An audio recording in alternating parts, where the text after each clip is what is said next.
the case of Deacon versus Pandora.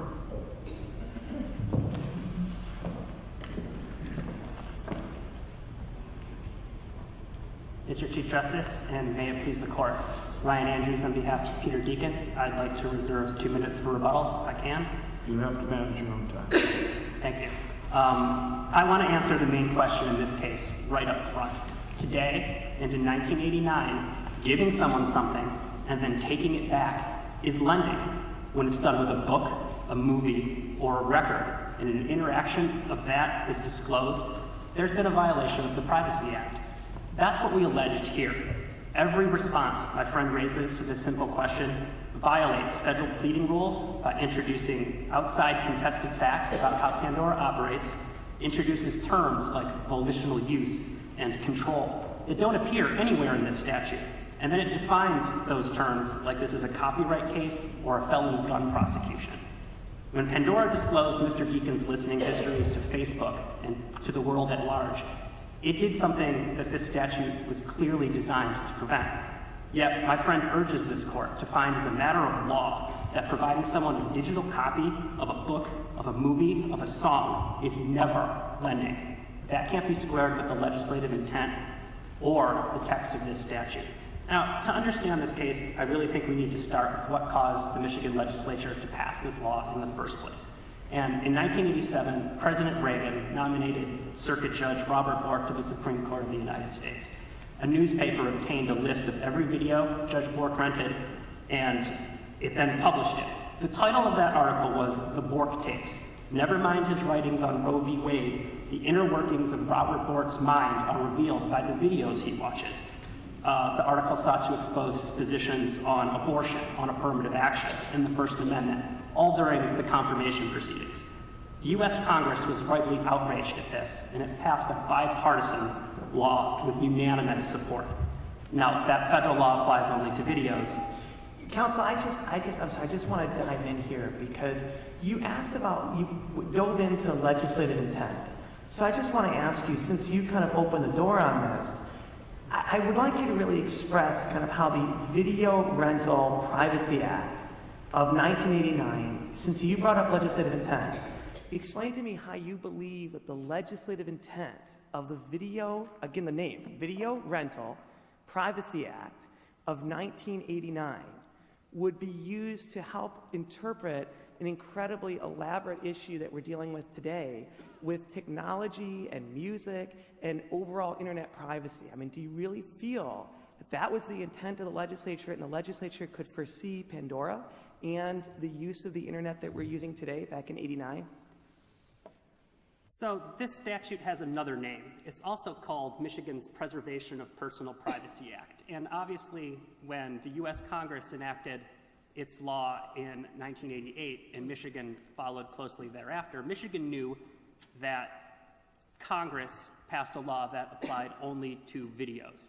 Michigan, the legislature, specifically decided that it wanted to cover books and movies as well. So it drafted a broader statute than as did Congress. But do you really feel the legislature was able to really kind of recognize the creation of Pandora? What it recognized was that when you enter into a rental, a sale, or a loan, a transaction where you have an interaction between a consumer and a business, and a record of that transaction is maintained, that could therefore then be disclosed. That's the type of relationship and the type of thing that the Michigan legislature was trying to prevent. And you can tell that that was the intent of the legislature if you look at the title of section 445.1712. It makes clear that what this statute is about is protecting records being made of what you watch, what you listen to, and what you read, and then disclosing those records to a third party. And that's what we've alleged happened. I'm put this in a different context. I often want to read articles that are on the internet, and I'm not allowed to read them because when I click on it, a file comes on that contains a video, and I must watch this video before I can get to the story I want to read. Is the entity that is sending this video that I'm required to read, are they lending me that video? I think it would depend on how all of it works. It's possible that they're lending it to you. I don't know if they're giving you a complete copy. I don't know if they're keeping track of the records that you're getting. That shouldn't matter. The question is, in order for you to prevail, you have to show that there's a rental or a borrowing. And you indicated that these terms mean the same today as they did in the 80s. Correct. And so when something comes that appears on your screen, and you can't say, I don't want this, I want that, there's not much control over what's coming before you. Is that an actual lending of something? Or is it something that's just there and it's some action by a name other than a borrow or a lend? In Your Honor's hypothetical, that probably would not be lending, and I think this court's decision in People v. Flick is instructive on that. It may be lending you the article, but when the ad appears that is the gateway for you to getting that article, you didn't do anything to cause that to come from your computer. This court's opinion in Flick, that's the piece of child pornography. But counsel, I have to kind of interrupt a little bit because you provoked another question. When you're talking about the issue of lending and borrowing, how is it that you can lend or borrow something if the information never leaves Pandora's platform? The information does leave Pandora's platform, Justice Bernstein. How does it leave the platform? My understanding is I have to go to Pandora and stream it from Pandora. Well, Pandora's streaming process, so you take a bunch of steps. You log into Pandora, you provide them with a bunch of personal information, and then when you select a favorite song, a favorite artist, various other things, it then gives you a full copy of the song. That's why you can skip it. That's why you can pause it. That's why you can choose to play it. Don't I have to be on their platform to be able to listen to it, or can I listen to it without having to be on their platform? I believe you can only legally listen to it on their platform, but they are actually giving you a full copy of the song that you can. But it hasn't left their platform in terms of the ability to lend. It's never left the Pandora platform. I'm listening to it while I'm on the Pandora platform. It's not like an ebook where I'm listening to it in some other context or in a different capacity. I'm listening to it while I'm on their platform, and it's the only way I can listen to it is if I'm on their platform. Am I correct? No, Your Honor, I do not believe that you are. Sorry, Chief Justice. You allege in paragraph 20 that Pandora temporarily stores a digital copy on the player's computer, correct? That's correct. Paragraph 20, and then it takes it back. I want to get us focused on what we have to answer. I believe the element of selling is no longer a part of this suit, correct? That's correct. So the question is whether Pandora lends and whether Deacon, as a customer, borrows. Now let me just hypothetically, if I take my smartphone and I have my playlist on it, and I compel you or encourage you to listen to Tchaikovsky's Sleeping Beauty Ballet. That's not on your playlist. It actually is. I don't have anything from the 20th century on. And you listen to it. Have I loaned it to you? In that context, I don't think so. Have you never borrowed given it? Just a moment. Let me ask the question. Have you borrowed it? In that context, I don't think so. You're using the microphone. Are you borrowing it? Well, for the time I'm up here, I'd like to think that I have at least some control over what's being said, and I'm borrowing the microphone. But You define to me what we do in Michigan, as opposed perhaps what the federal folks do, is we give the words of our statutes their plain, ordinary meaning. Tell me what your plain, ordinary meaning of borrowing entails. I think the common understanding that everyone understands of what borrowing is giving something to someone and then taking it back. No, that's Linda. What is borrowing? It is being the recipient of the thing that is temporarily bestowed. It's basically the converse. It's consciously acquiring with the intent to return. Isn't that the most common way of understanding what borrowing is? some definitions require some sort of return, but not all of them Well, if it's do. not, if you don't intend to return it, it's a gift, right? It's not a gift. Frankly, we alleged possession. You come and say, and Bob, return. I want your rake. I want to rake my lawn. Can I borrow your rake? Isn't that implicit in that conversation, your promise to return the rake to me? Well, a rake, yes. An egg, a match, things Well, of that nature also just- fall under the definition. We're working from common understanding. The question that Justice Bernstein asked is, how could this apply? Well, these are common terms. The fact that we're dealing now with intangible electronic signals as opposed to a physical rake doesn't necessarily change how we think about those. And so I'm asking you how it is that that there is a borrowing here when there is no intention or obligation to return the object, in this case, the recording. I think the district court read too much into that, because if I'm you not look at asking- paragraph I'm 20, please, this is Michigan. They asked us to answer the question. So I'm asking, using common understanding of what everybody understands borrowing, I think, means, which is I acquire with the intent to return, how there can be a borrowing here when there is never any intent to return, and the loaner, the lender, extracts it. How is that a borrowing? we actually alleged that that is what happens here, that Pandora gives it and Pandora takes it back. And I understand the Ninth Circuit. But that is, I understand that that's not what, as I understand it, what I'm suggesting you explain to me why, if the borrower isn't intending or required to return it, that is a borrowing. I am saying that in our complaint, that is what we alleged. And it's odd that I'm even discussing federal pleading standards in front of a state court and that this high court Well, has you to somehow brought it rule on here. We didn't bring it here. Can I ask even a more threshold question, one that I didn't see addressed at very great length in your brief? And that is, with regard to section 445.1712, is our inquiry focused upon what precisely is the relationship between the plaintiff and the defendant in this case in terms of whether there's a rental? Or are we focused instead upon what the nature of defendant's business is and whether they engage in the business of rentals with respect to anybody, whether or not you are renting in particular? I didn't see you address that issue, and to me it's kind of the first question. Are we focusing upon the business that defendants engaged in, or the specific and particularized relationship between the plaintiff and the defendant?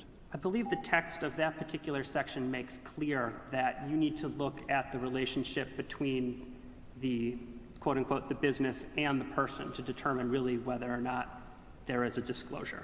It's talking about the records that are created during a particular transaction. So I think I don't know how clear it is. It focused. refers to a person, that is Pandora, whether they're engaged in the business of selling at retail, renting, or lending. How does that somehow communicate, in your words, clearly that the focus is upon the specific relationship between you and Pandora?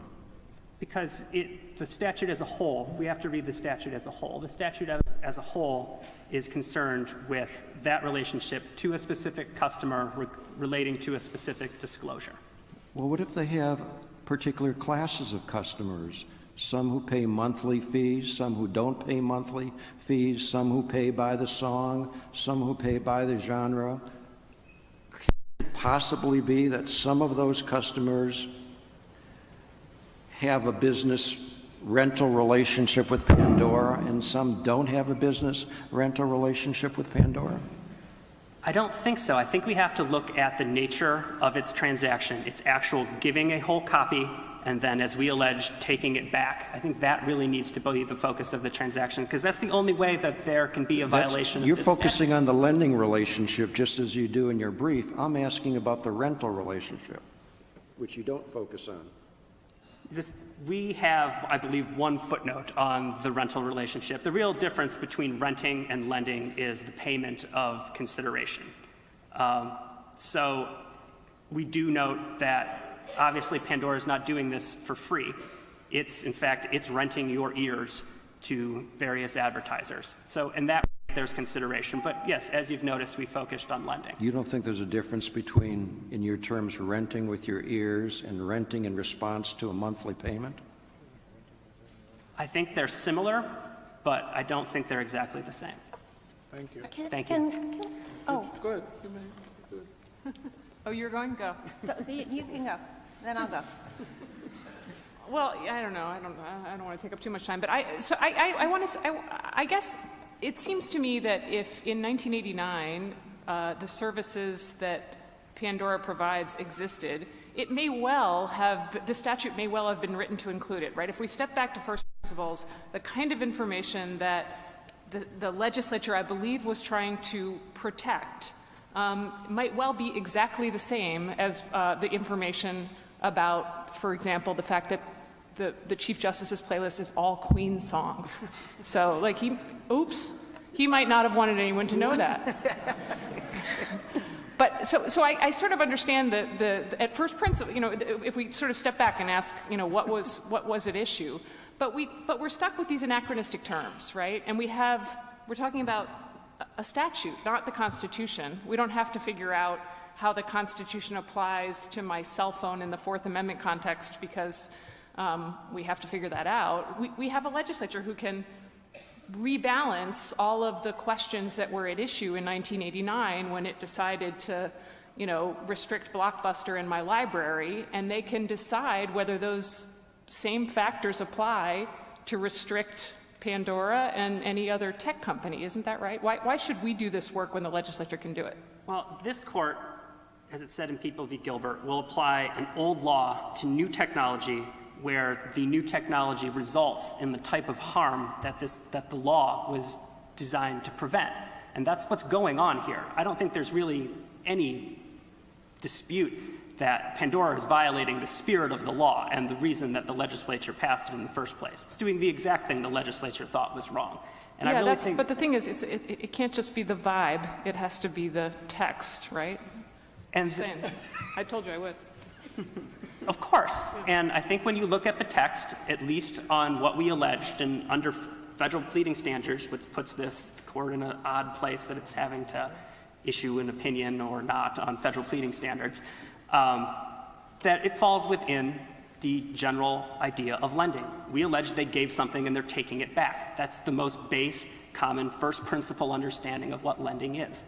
So that leads nicely to my question, because I feel like it's not that way. So if I loan Justice Viviano my pen, and I say, you can have that pen till the end of the argument, and then I take it back, I think I violated the terms of it wasn't a loan.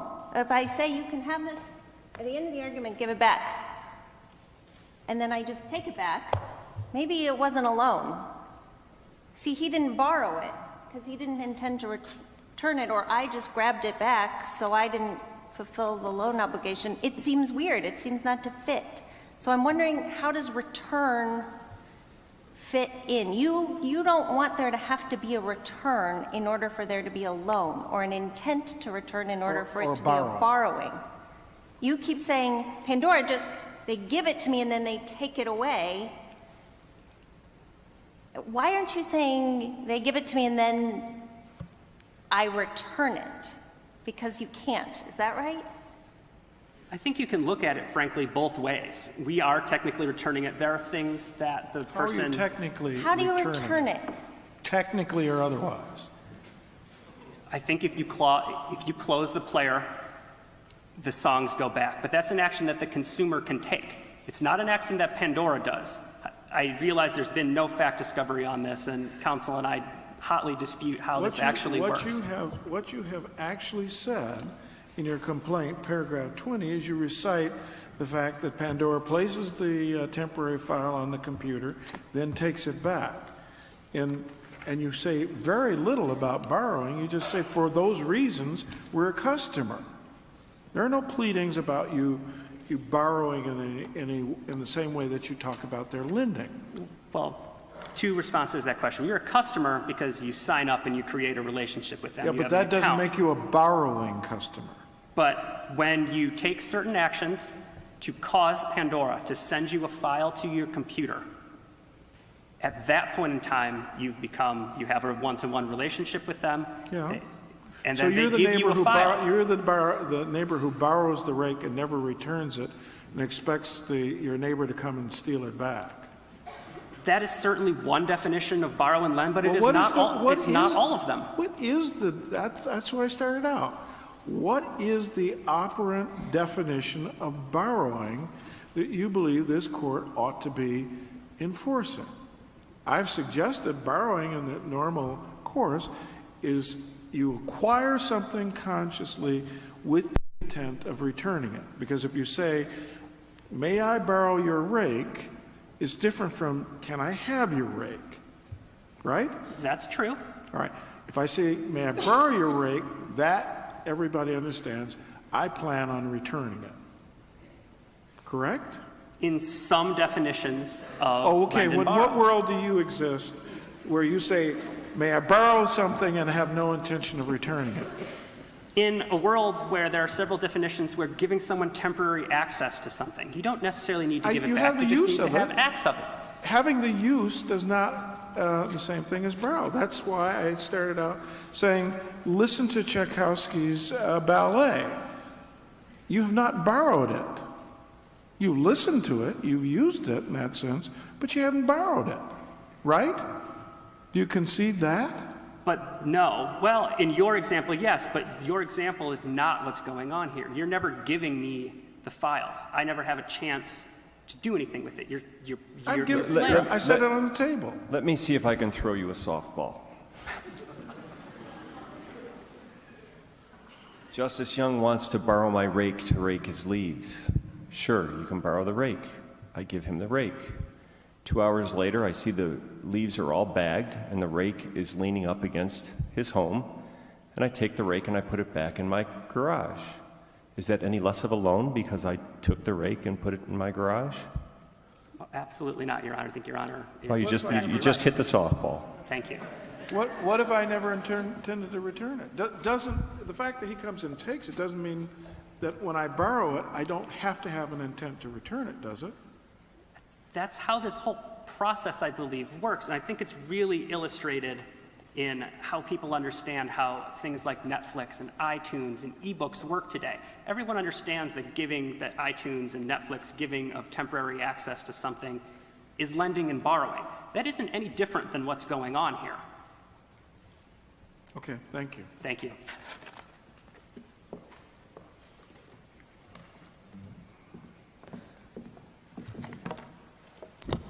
Okay, I'm a little short for this one. I'll do my best. You're doing fine. Good afternoon, Your Honors. Jill Wheaton for the defendant, Appellee Pandora Media. And with me at council table is Jake Summer.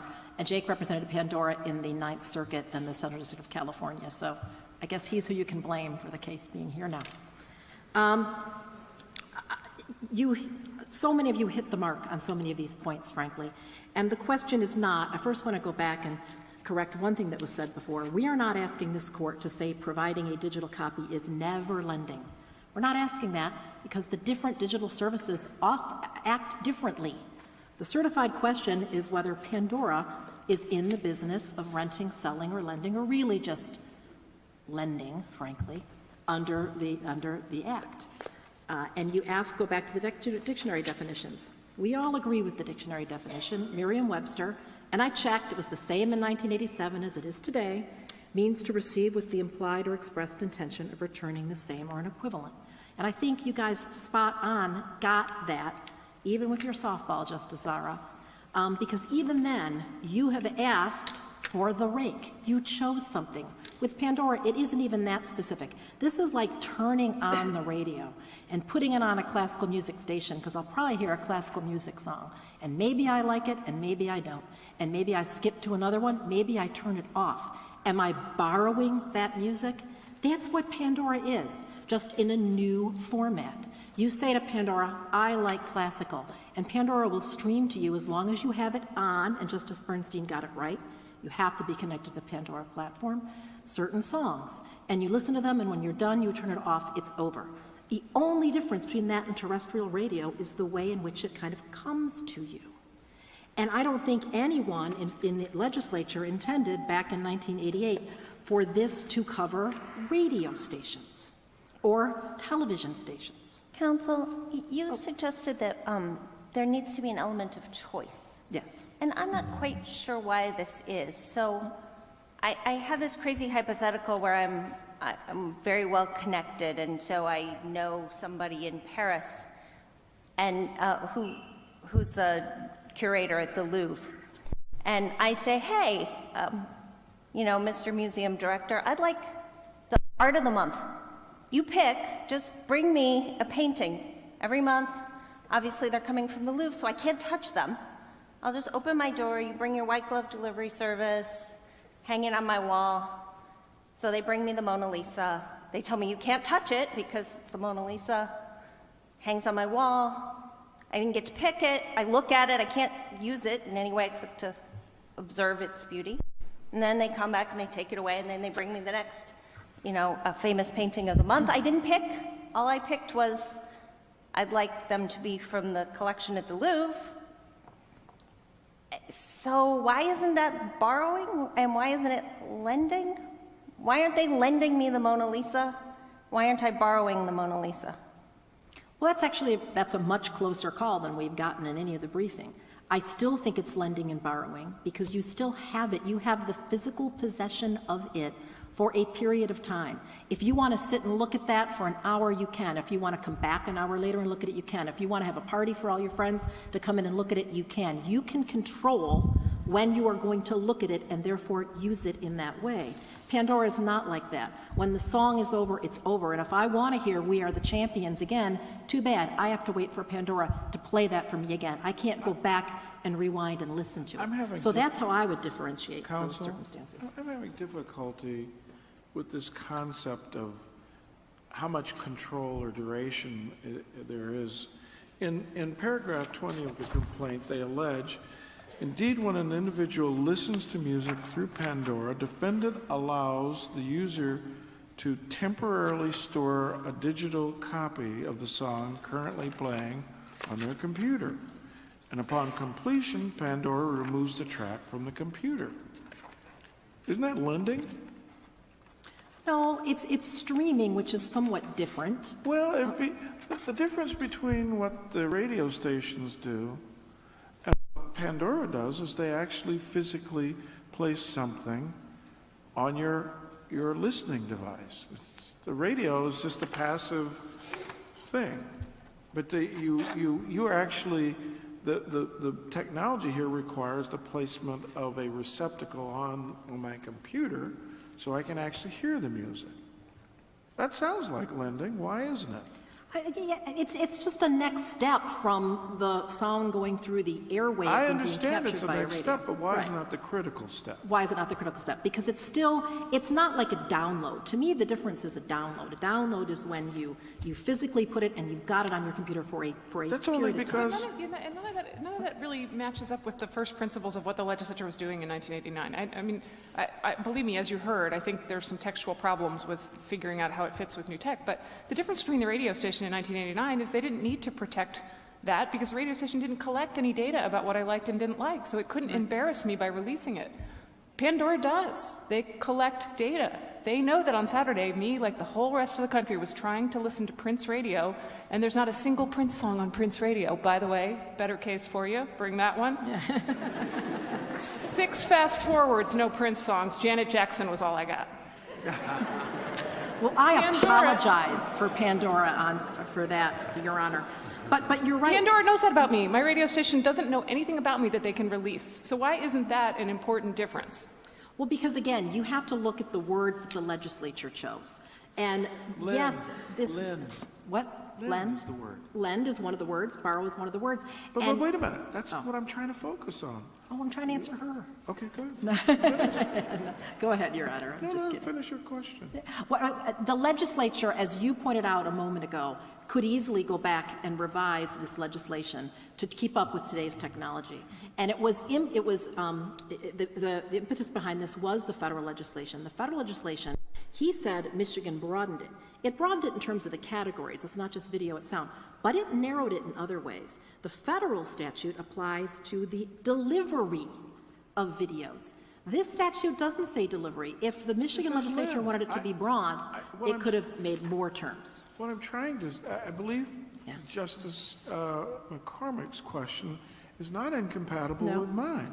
It is a statute that uses a common word, lend, and it strikes me that lending means the transmittal of something. It doesn't have to be physical.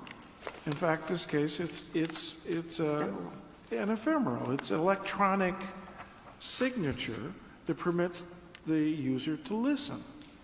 If you were just, as Justice Bernstein had posited, broadcasting, that would be something different. But there is actually a physical There is.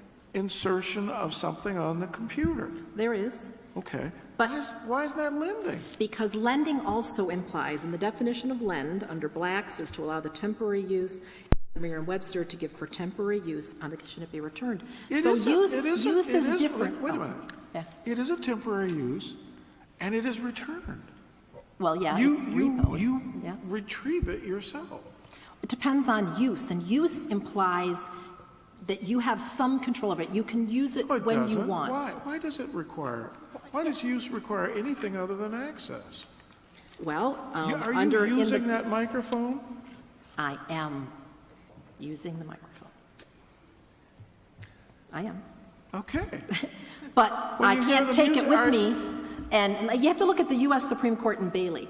In Bailey, they said use means putting into action or service. If someone says, But you I are. use a gun to defend my house, but I've never had to use it, they looked at the second clause being Just the a real. moment. As soon as you access whatever Pandora has given you, you are using it. That is an active engagement in order to find out what they've sent you. Why is that I don't know, if you need an active use, why isn't that sufficient? Again, that's very, very passive. It depends on the range of what you define by use. Am I using a TV show when I watch it? I'm using my TV.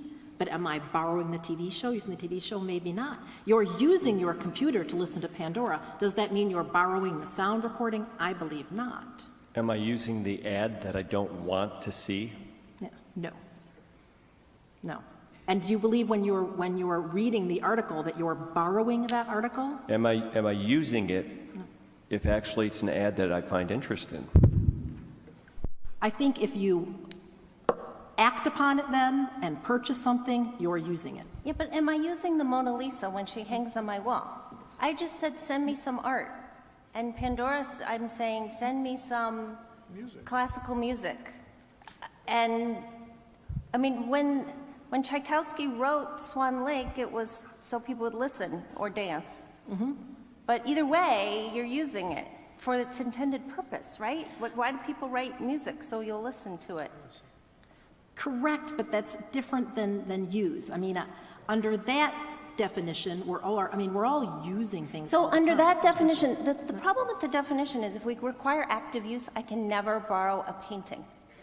And Right. that's weird. Why can't I ever borrow a painting? Here's my painting, give it back. You say, well, no, because in order to use it, I'd have to rip it from its canvas No. and use it as a napkin to wipe my face or something. Frankly, I have borrowed a lot of books from the library that I have never used because they've sat there and I never got to them. I don't think it's any less. I do believe that I borrowed those, but during the time period that I had those, I could have read them if I wanted. I could have given it to my daughter. I could have done a lot of things with them. That to me is the element that's missing with the Pandora. Well, let's turn to the other side of the equation, borrowing. Mm-hmm. Do you believe that borrowing is a conscious act of acquisition with a concomitant obligation to return it? Yes. Does that happen here? No. Has that been pled here? What was that? Has that been pled here? No. Paragraph 20 is the only, as Your Honor pointed out a few times, paragraph 20 is really all you've got in this complaint about what is being done. And that only talks about things that Pandora does, not the user. It doesn't say that the user can rewind and replay because they can't. It doesn't say the user can fast forward. I'm to not a sure course they that don't you like have to because they do can't. anything other than access it, but let me just refer you to paragraph 22. For the same reason described more fully above, Pandora users are also, quote, customers within the meaning of the VRPA because they purchase, rent, or borrow sound recordings through Pandora's website. Is that sufficient No. pleading? No, I Why? can't, because under the pleading standards, there needs to be more than just reciting the test and saying, I therefore meet the test. If that were the case, So we can look beyond the mere assertion that I rent as a Yes. customer, right, or I borrow as a customer. right. You need to look at paragraph 20, which says what happens here, and say, okay, based on what you say happens here, does that, under the common definition of rent or borrow, constitute renting or borrowing as implied by our statute?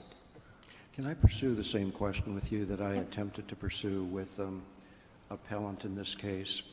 He rejected the assumption of my question, one that I thought he might have profitably pursued in his brief. But why isn't Pandora engaged in the business of renting, where there are regular monthly payments that are made by some customers, although not that particular customer, to Pandora in exchange for their service? To rent is defined as to grant temporary use of one's own property in return for regular payments. And unlike the words lend or borrow, there's no sense that there has to be some equivalent returned at some stage. So my question is, why is Pandora not engaged in the business of renting here? And would this be a significantly different case if instead of plaintiff being the plaintiff in this case, you had a plaintiff who had in fact signed up for your monthly service by making those payments? Would it be a more difficult case? Yes, because then we'd have the rental component in there, which I don't think we have now. Do I still think it falls within the statute? No. Because again, even rental implies a form of use, which I do believe is generally more than the passive activity of listening. Just like I subscribe to Sirius Radio, I don't believe that I'm renting the music. I'm renting perhaps a service of music coming to me, but not the sound recordings. And that's what this statute goes to, the sound recordings, the video, etc. Is that because of the word material? Is that why you focus upon the renting of the file as opposed to the renting of the music itself? Yes, I mean, it covers, it says, to be covered by the statute, you must be engaged in the business of selling, renting, or lending books or other sound recordings, etc. That is not our business. We are a radio station. We are in the business of performing. That's what all the Copyright Act cases that have looked at this have said. This is a performance, not a retail type of transaction. So just like the Copyright Act cases say, Pandora, whether you're talking the pay service or the other service, is a performer as opposed to a seller. Counsel, would you say that people who engage with Pandora are active or passive listeners, and can you just elaborate a little bit more on that distinction? They're passive listeners. Again, I think an active listener would be someone who goes on iTunes and says, I want to hear Raspberry Beret, so that's what I'm going to have downloaded to my phone, and then I can listen to it as long as I want, or I'm going to go to the library and rent the Prince CD and listen to it. Passive is like you're listening to the radio, you turn it on, you hope there's a song you like on, and if there isn't, well, you wait till the next one. Aren't we That's what somewhere? Aren't we Pandora's like. somewhere in between the two? Between your radio station that we turned on in the car on the way here, and you get to hear whatever's on the radio station. You know, we're sort of on a spectrum, because then you can put on satellite radio. There's a lot more choice. You pay a subscription fee. Yep. But then Pandora is even another step further, because there's an interaction between the listener and the service. Isn't there a way to express your user preferences, and that your Right. company has some way, by way of a logarithm or some way Yep. of trying to deliver specific content to that specific user? That's right. Justice Young could hit "don't like" when Raspberry Beret But comes I'm not, on. It's if not I going get to play to, for him if again. I get to say I don't like it, and I get to express that, Right. I'm no longer just a passive listener, am I?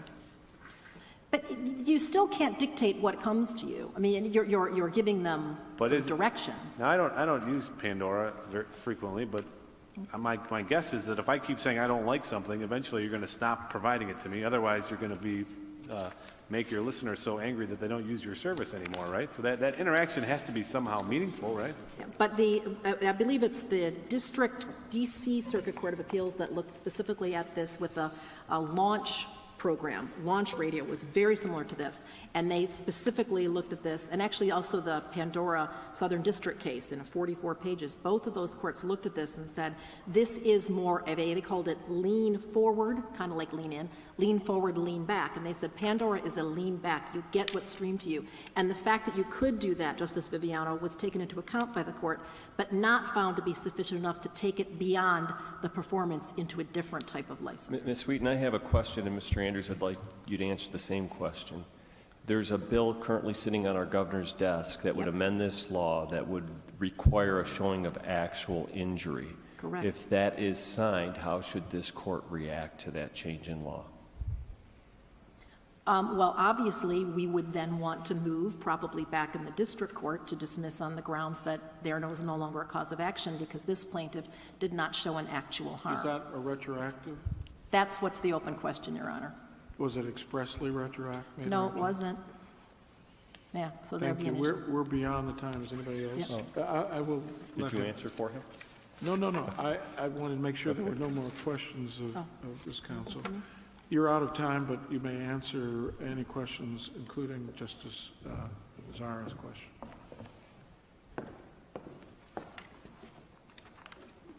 Yes, the law, I believe Chief Justice Young got it exactly right. The law does not express that it's retroactive, and it doesn't change the renting, lending, or borrowing language. Which It certainly takes care of it for Michigan, though, in the future, right?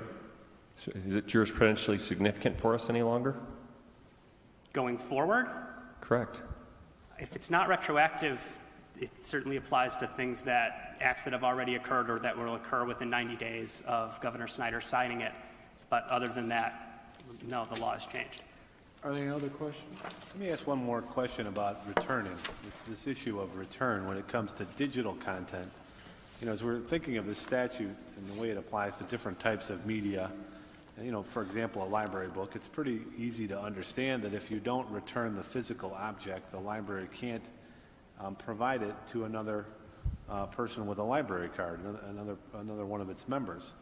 But with digital content, the great thing is, first of all, it's cheap to reproduce, and so therefore you don't need the physical object to be returned necessarily. And so should that inform the way that we try to understand return in this context, and if so, how? Yes, Your Honor, it's actually one of the points, if I had extra time, that I was going to make. Like an ebook, Another yes. softball then. Another softball. Yeah. These days, libraries lend electronic copies and patrons borrow them. That's essentially what Pandora does, and you're right. There's no longer, under the common today's understanding. You would concede, despite your opening argument statement, that there's a big difference between those services that allow you to choose the content specifically and then have it downloaded onto your device and what Pandora does. Selection-wise, but I think Justice Larson's analogy was apt. You don't really need to choose the specific song. All of those arguments on the specific choice thing are going to whether or not Pandora's service is an interactive digital radio service, which is licensing differences under copyright law and royalty fees and things this court really not concern itself with because they're frankly irrelevant to the inquiry here. Thank you. The Thank case you. is submitted. I will remind the audience